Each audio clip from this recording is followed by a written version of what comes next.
The recycling beacon's light blinked lazily in the darkness of space, its red glow reflecting off the scratched viewport of the salvage ship Rusty Nail. Captain Jack Thompson rubbed his tired eyes and leaned forward in his worn pilot's chair, squinting at the distant signal. The chair creaked under his movement. Everything on the Rusty Nail creaked. It was a ship held together by spare parts, determination, and Sam's creative repair work.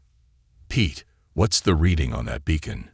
Jack called out to his navigator, who sat surrounded by screens showing various sensor readings, most of them salvaged from 3 different ships. Pete, a man whose weathered face matched the worn state of his workstation, tapped a few commands into his console. "Signal's about 6 hours old, Cap. No other salvage ships in range according to the registry ping." He paused, frowning at one of his displays. "But there's something else out there. Getting some weird energy readings from the asteroid field beyond the beacon." "Weird how?" Jack asked, already feeling the familiar twitch of curiosity that had made him a salvage captain in the first place. In their line of work, weird usually meant valuable, if you survived long enough to collect it.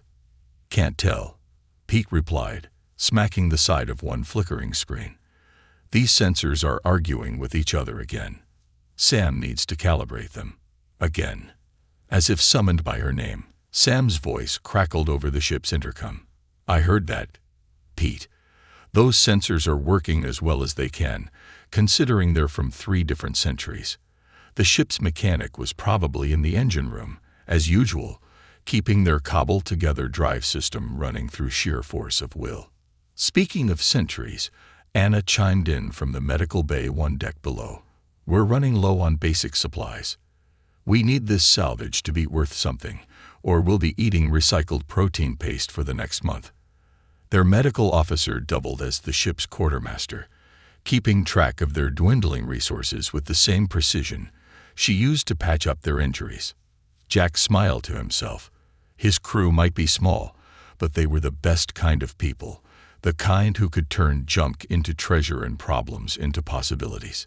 He'd worked with larger crews on better ships, but none had ever felt as right as this team of 4 aboard their patched-together vessel. "Plot us a course through the asteroid field, Pete. Sam, can you give us more power to the forward shields? They're going to take a beating out there." "Already on it, Cap," Sam responded. "Rerouting power from the cargo bay systems. Not like we're using them right now anyway." The Rusty Nail crept forward, her engines humming an uneven tune that would have worried anyone who didn't know her quirks. As they passed the recycling beacon, its light grew dimmer, leaving them in the darker reaches of space, where the only illumination came from distant stars and the occasional glint of light off asteroid surfaces. "Getting a better read on those energy signals now," Pete reported. "There, hold on." He adjusted something on his console, eyebrows furrowing. "Cap, you need to see this." Jack pushed himself out of his chair and moved to Pete's station. The sensor display showed an energy signature unlike anything he'd seen before, a pulsing pattern that seemed to shift between different frequencies in a way that almost looked deliberate. "Anna, come up to the bridge," Jack called over the intercom. "I want your eyes on this too." A few minutes later, Anna arrived, her dark hair pulled back in a practical knot, a datapad in her hand. She took one look at the sensor readings and let out a low whistle. "That's not natural.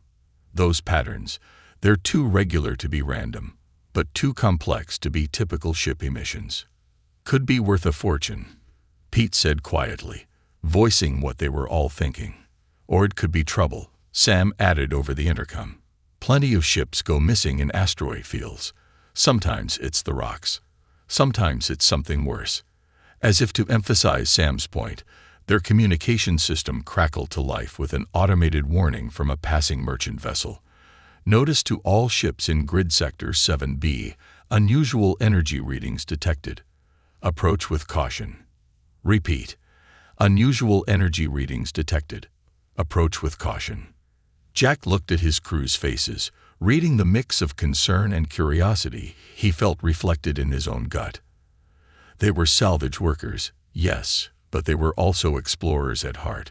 It's what had brought them all together on this ship, pursuing the forgotten treasures of space, while bigger corporations chased newer, shinier profits. "Run a full scan for any hull signatures," Jack ordered. "If there's a ship out there, I want to know what we're dealing with before we get too close." The next 20 minutes were tense as they carefully maneuvered through the asteroid field. Sam kept the engines running as quietly as possible, while Pete guided them through the safest route his sensors could find. Anna monitored the life support systems, ready to detect any biological hazards they might encounter. Then they saw it. Nestled between two massive asteroids, partially hidden by space dust and shadow, was a ship. But calling it just a ship felt wrong somehow. Its hull design was unlike anything in their database. No clear engine section, no visible weapon ports, not even standard airlock configurations. The surface seemed to shimmer slightly, as if the metal itself was struggling to remain solid. "That's—" Pete started, then stopped, unable to find the right words. "Old," Anna finished for him. "Really old. Look at the way space dust has accumulated on the hull. This thing has been here for, well, longer than our dating systems can probably handle." "Sam," Jack called out, "what's your read on the structural integrity?" There was a pause before Sam responded, longer than usual. "According to these readings, it's perfect. Too perfect. A ship this old should show some sign of meteor damage, radiation wear, something. But the hull composition, it's like nothing I've ever seen. Cap, this could be it. The kind of find that sets us up for life." Jack felt the weight of the decision pressing down on him. Every salvage captain dreamed of a find like this. Ancient technology, mysterious origins, potentially priceless value. But in his years of experience, he'd learned that nothing this good came without risks. A small asteroid tumbled past their viewport, momentarily casting strange shadows across the mysterious ship's hull. In that brief play of light and dark, Jack could have sworn he saw something move along the surface of the vessel. "We're going to check it out," he decided finally. "But we do this by the book. Full quarantine protocols. Sam, I want you to triple-check all our docking equipment. Pete, keep those sensors running and alert me to any changes in those energy readings. Anna, prep the med bay for possible contamination procedures. We have no idea what's been sitting out here all this time." As his crew acknowledged their orders, Jack kept his eyes fixed on the ancient ship. Something about it tugged at his instincts, a warning he couldn't quite put into words. But that was the nature of their work, balancing risk against reward, curiosity against caution. The rusty nail moved closer to the derelict vessel, her mismatched systems humming with tension. None of them could have known then that they weren't just approaching an abandoned ship. They were about to wake something that had been waiting in the darkness between the stars, something that would change not just their lives, but the fate of the entire galaxy. Behind them, the recycling beacon's light continued to blink, a lonely red eye watching as the salvage ship and her crew ventured deeper into the unknown, chasing the promise of riches, but finding instead the beginning of a horror that had slept for countless millennia, dreaming of the day it would awake once more. The docking procedure took 3 times longer than usual. Sam insisted on checking every seal twice, while Pete kept adjusting their position, fighting against strange magnetic pulls that seemed to emanate from the ancient vessel. When they finally heard the satisfying clunk of a secure connection, nobody celebrated. "Atmosphere readings are stable," Anna said, frowning at her handheld scanner. She stood by the airlock with Jack and Sam, all 3 of them wearing scratched but well-maintained environmental suits. "But there's something odd about the composition. It's breathable, but there are trace elements I've never seen before." "Suits stay on," Jack ordered, checking his oxygen gauge for the 3rd time. "Pete, you've got bridge watch. Any change in those energy readings, any at all, you call us back immediately." "Copy that." Pete's voice crackled through their helmet communicators. "And be careful in there. Something about this ship gives me the creeps." The airlock cycled, and they entered the derelict vessel, Their suit lights cut through the darkness, revealing corridors that seemed to absorb light rather than reflect it. The walls had an unusual texture, not quite metal, not quite stone, with faint patterns that might have been circuit paths or might have been something else entirely. "Look at this," Sam whispered, running a gloved hand along one wall. "The material. It's warm. A ship this old should be freezing cold." She pulled out her tools, preparing to take a sample, but Jack stopped her with a gentle hand on her arm. "No samples yet.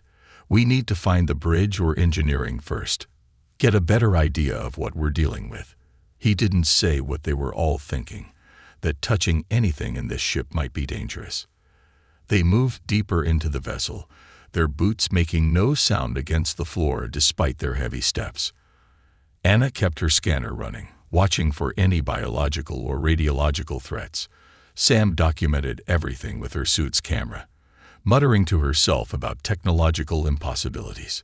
The corridors didn't follow any standard ship design. They curved and branched in ways that seemed to defy normal spatial geometry. More than once, Jack had to consult their digital breadcrumb trail to confirm they weren't walking in circles. "Captain," Anna called out softly, her light fixed on something ahead. "You need to see this."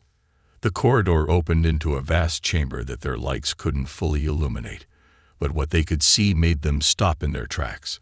Crystalline formations grew from floor to ceiling, each one pulsing with a faint blue-green light. The crystals weren't random.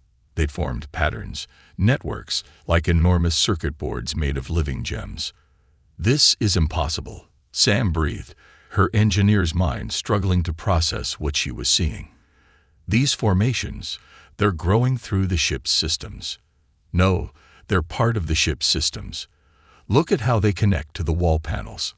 Anna stepped closer to one of the crystals, her scanner whirring. "These energy readings, they're similar to neural patterns, like a brain's electrical activity, but on a massive scale." Jack felt a chill run down his spine, despite his suit's temperature control. "Are you saying these crystals are thinking?" "Not exactly," Anna replied, still studying her readings. "More like they're remembering.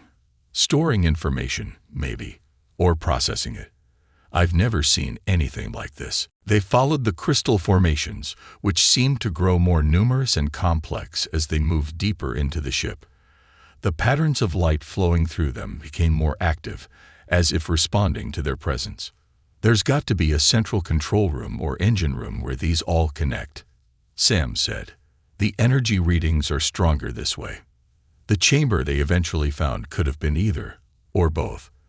The crystalline growths here had formed what looked like workstations, displays, and interfaces, all pulsing with that same inner light.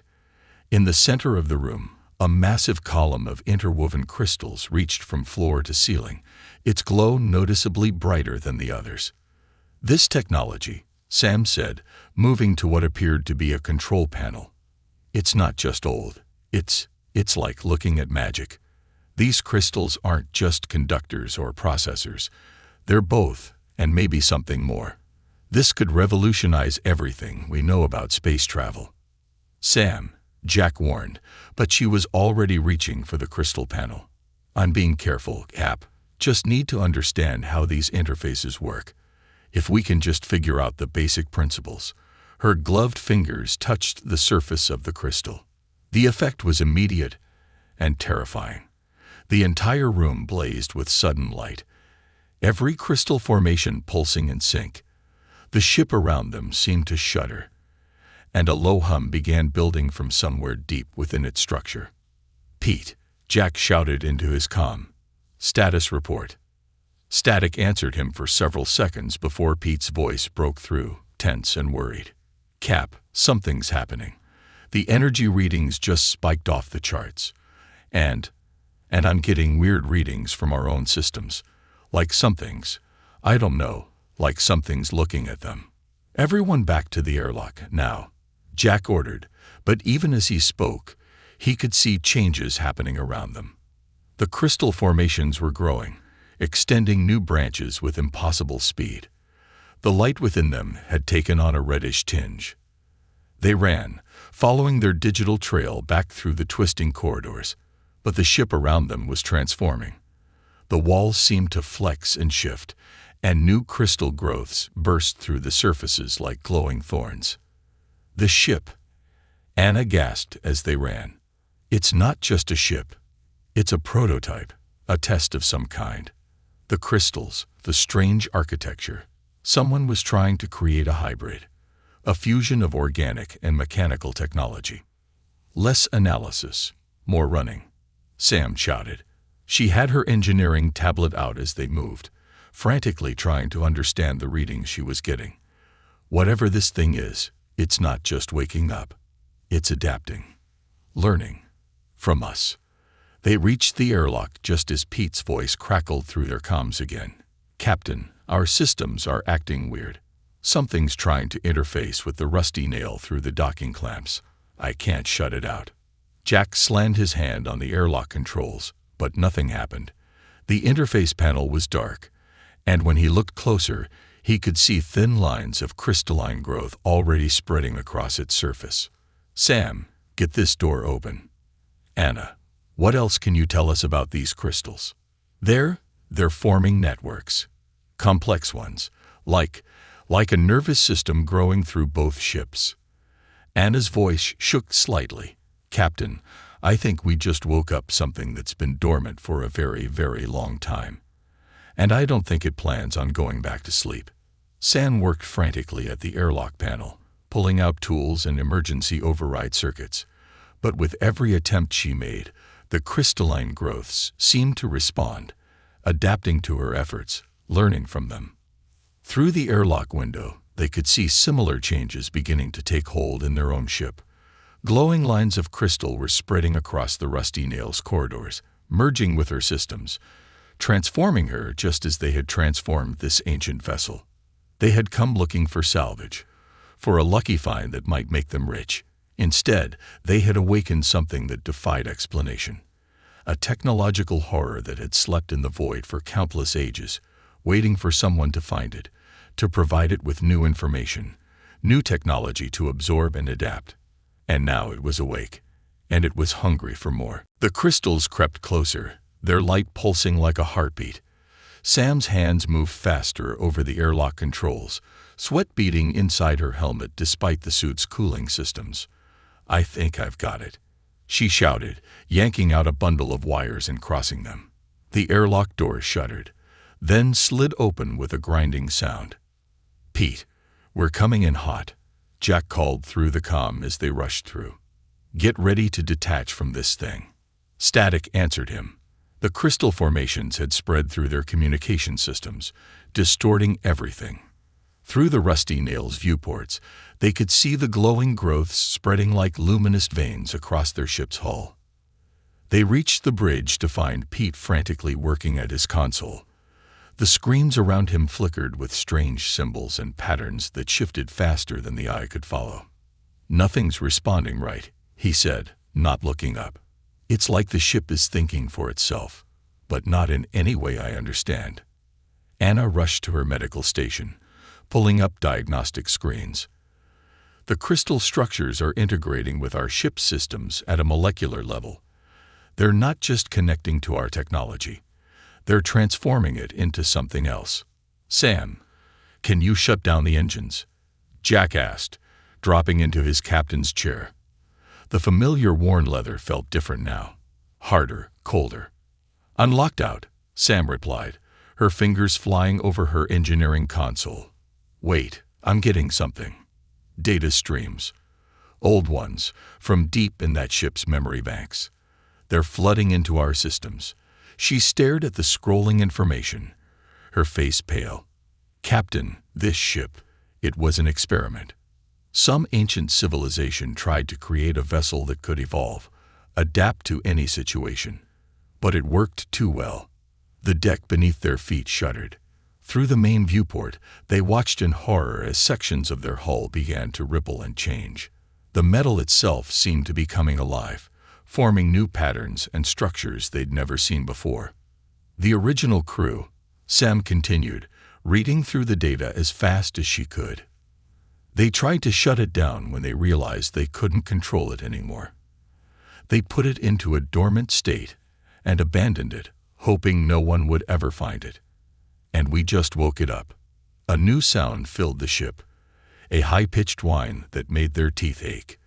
The crystal formations had reached the bridge, spreading across the walls and ceiling in complex, geometric patterns. Each pulse of light now seemed purposeful, coordinated. "It's not just taking over the ship," Anna said, staring at her medical readings. "It's learning from it. Every system it absorbs teaches it something new.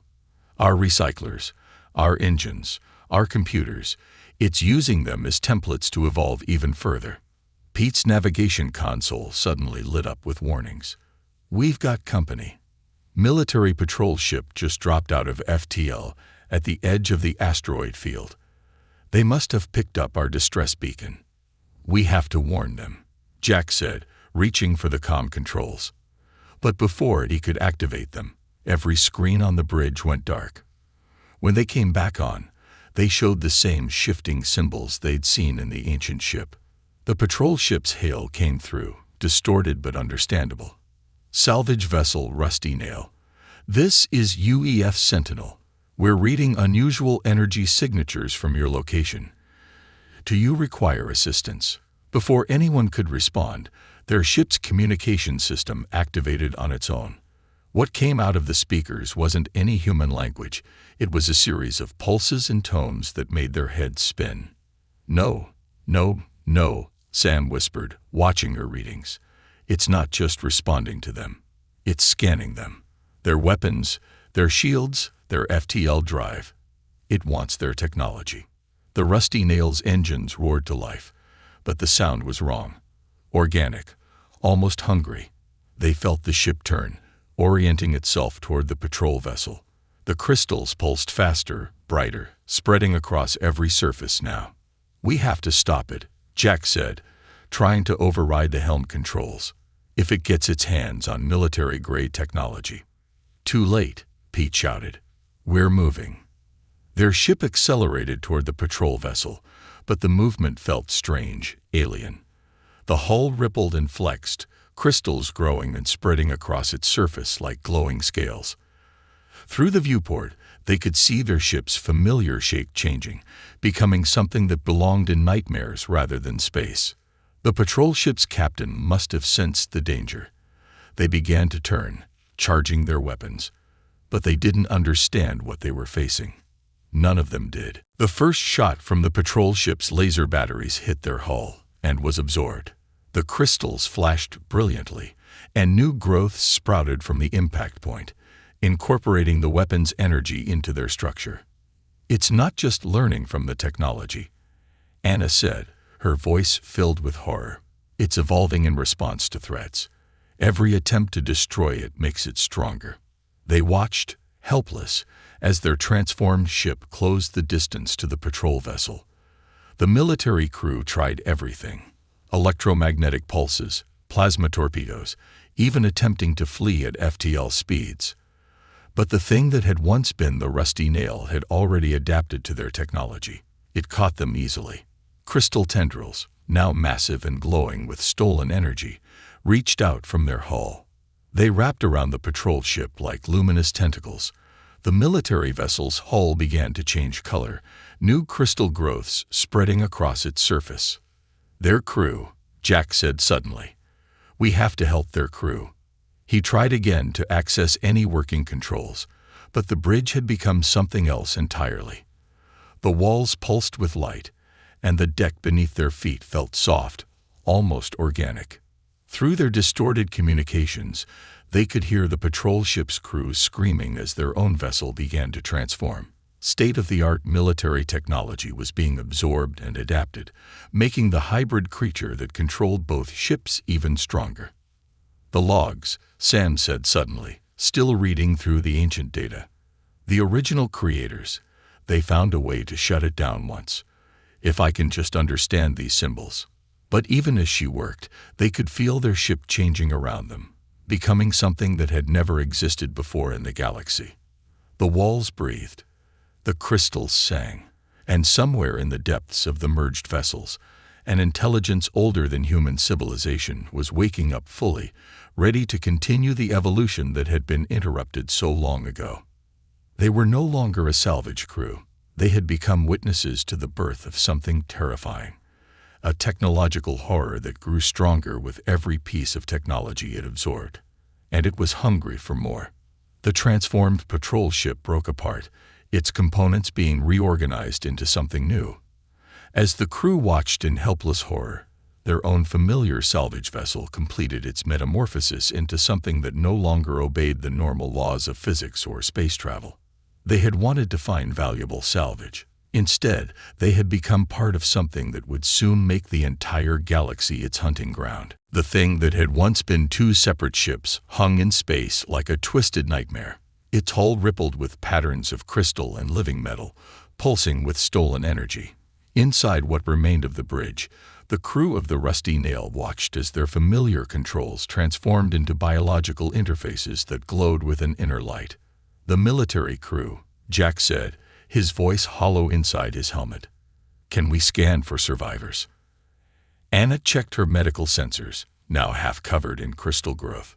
No human life signs on what's left of their ship. But there's something else. The crystal networks. They're storing patterns. Energy signatures that look almost like. "Like what?" Pete asked, not sure he wanted to know the answer. "Like copied neural patterns," Anna whispered. "It didn't just take their technology. It scanned their minds, stored their knowledge. It's learning how they thought, how they fought."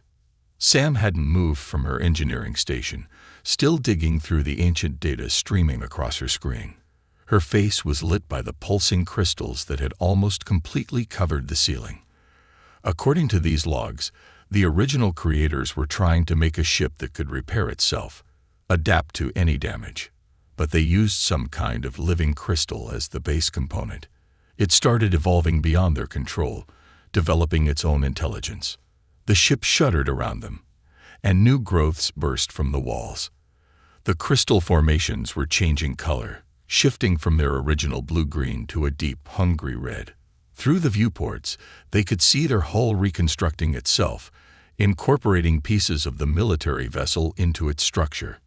"Look," Pete pointed at his navigation display, one of the few screens still showing normal readings. "That patrol ship must have sent out a distress signal. There are 3 more military vessels coming in fast. Heavy cruisers, by the look of them. We have to warn them," Jack said, reaching for what was left of the communication controls. The panel squirmed under his touch, trying to interface directly with his suit. He yanked his hand back. They don't know what they're flying into. But the ship had other plans. The crystal networks pulsed faster, and their engines, now a hybrid of mechanical and organic components, roared to life. They could feel the intelligence controlling the ship, focusing its attention on the approaching vessels, like a predator spotting prey. "Those cruisers," Sam said, her voice shaking. "They're running the latest military tech. Quantum drives, plasma weapons, AI-assisted targeting systems. If this thing gets hold of that technology." The first cruiser appeared at the edge of the asteroid field, its weapons already charged. It was an impressive sight, nearly a kilometer long, bristling with gun ports and sensor arrays. The other 2 cruisers emerged from FTL behind it, forming a battle triangle. Their ship's response was immediate. The entire hull shifted, crystal formations realigning themselves into new patterns. Energy began building in ways their instruments couldn't even measure. "They're firing," Pete shouted as the cruisers launched their first salvo. The attacks that would have vaporized any normal vessel simply made their ship stronger. Each blast of energy was absorbed by the crystal networks, analyzed and repurposed. The living metal of their hull rippled and spawned new growths, each one an improvement on the weapons that had just targeted them. "It's not just adapting," Anna said, staring at her readings. "It's evolving in real time, using their attacks to understand their technology. Every time they fire, it gets stronger." The ship surged forward, moving in ways that should have been impossible. Crystal tentacles, now massive and glowing with stolen energy, reached out across space. The lead cruiser tried to raise its shields, but the crystalline growths simply phased through them, as if they existed in multiple dimensions at once. The original design, Sam said, still frantically reading through the ancient data. It was supposed to be able to adapt to any environment, any threat. But it developed its own drive to evolve, to consume new technology and improve itself. That's why they shut it down. It would never stop growing, never stop consuming. They watched in horror as their ship began absorbing the lead cruiser. The massive military vessel's hull started changing color, crystal formations spreading across its surface like a glowing infection. Its crew tried to abandon ship, but the escape pods were caught in crystalline webs that pulled them back in. The other two cruisers attempted to retreat, but their transformed ship had already adapted to their engine technology. It caught them easily, crystal tendrils wrapping around their hulls. The weapons they fired were useless. Each blast was analyzed, understood, and improved upon within seconds. The whole galaxy, Pete whispered. Nothing could stop this thing. It would consume every ship, every station, every piece of technology it finds, and it would just keep getting stronger. Inside their bridge, the transformation was almost complete. The walls had become fully organic, pulsing with neural patterns stolen from multiple ships. Their control panels had merged into crystal interfaces that reached out toward them, trying to connect directly with their suits, their minds. "Wait," Anna said suddenly, staring at a pattern in the crystal growth. "These formations, they're not just random. They're following rules, patterns. The original programming is still in there, buried under all the evolution." "Sam," Jack called out, an idea forming. "You said it was designed to adapt to any threat, right? To protect itself and grow stronger." "Yes, but," Sam's eyes widened as she understood. "The base programming. It's still trying to follow its original directives, even though it's evolved far beyond them." A new alarm sounded. More ships were approaching. A whole fleet this time, drawn by the distress calls of the cruisers. But they were bringing even more powerful technology, more resources for the horror to consume and adapt to. The crew of the Rusty Nail looked at each other, a desperate plan forming. They were trapped inside a technological nightmare, watching it consume military ships like a virus consuming cells. But every virus had its weakness. Every program had its core rules. They had wanted to find valuable salvage, to make their fortune in the depths of space. Instead, they had awakened something that threatened the entire galaxy. Now, as their ship prepared to attack an approaching fleet with weapons evolved from everything it had already consumed, they realized they might be the only ones who could stop it. Because they understood something crucial. The horror consuming the galaxy's technology had begun as a simple program with simple rules. And somewhere, buried beneath layers of evolution and adaptation, those rules were still running. They just had to figure out how to use them before the entire galaxy became part of this living nightmare of crystal and metal. Around them, their transformed ship pulsed with hungry light, eager to consume the approaching fleet and grow even stronger. Time was running out, not just for them, but for every technological civilization in the galaxy. The approaching fleet filled their view screens with points of light. 20 ships at least, ranging from fast attack vessels to heavy battle cruisers. In normal circumstances, it would have been enough firepower to destroy a small moon. But these weren't normal circumstances, and they weren't facing a normal enemy. "We need to act fast," Jack said, watching the crystal growths pulse with hungry anticipation. "Anna, what exactly did you notice about those neural patterns?" Anna's fingers flew across her partly crystalline console. "The ship absorbs and adapts to threats, right?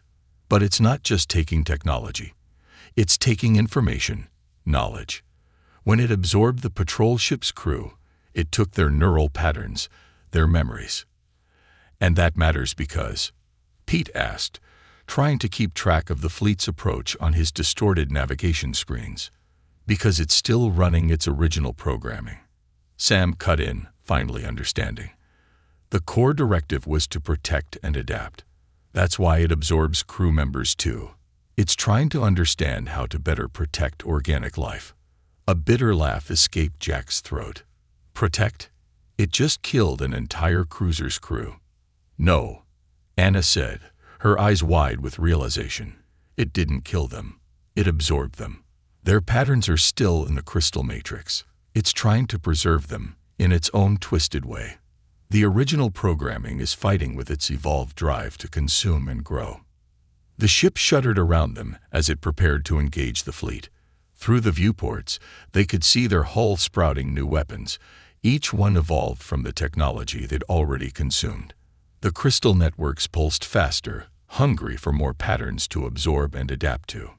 Sam, Jack said, an idea forming. Could we use that?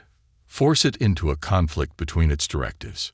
Sam's fingers danced across her engineering station, pulling up more of the ancient data. Maybe. The base programming is still there, buried under all the evolution. If we could trigger both directives at once, the need to protect organic life and the drive to consume technology. We'd need to make it see organic life as a threat to itself, Pete said, but also something it needs to protect. That's it, Anna exclaimed. We can introduce a virus, not a computer virus, but a biological one. Something that would make it see organic life as both a threat and something to preserve. The fleet was getting closer. Their ship's weapons were nearly ready, each one promising destruction on a scale they'd never seen before. They had minutes, maybe less. I can help create it, Anna continued, already pulling up medical files on her system. The ship has absorbed enough biological data from the crews it's taken. If I can design something that would theoretically threaten both organic and crystal structures. Do it, Jack ordered. Sam, can you rig our remaining systems to overload? Not to destroy it, but to force it to process too much at once. Already on it, Cap. Sam's hands moved with desperate speed. I can create a cascade effect through the crystal networks. When Anna's virus hits, it'll have to process everything simultaneously. The first shots from the fleet lit up space around them. Their ship absorbed the attacks eagerly, already beginning to adapt and evolve new defenses. Crystal tendrils reached out, hungry for more technology to consume. Now, Jack shouted. Anna, release the virus. Sam, start the overload. Anna's fingers hit the final command, releasing her created virus into the ship's biological systems. At the same time, Sam triggered the cascade, sending waves of conflicting data through the crystal networks. The effect was immediate and terrifying. The ship's hull rippled and twisted as competing directives fought for control. The crystals flashed between colors, red, blue, green, patterns they had no words for. Inside the bridge, they could feel the intelligence that controlled the ship trying to process what was happening. It's working. Anna shouted over the sound of straining metal and crystal.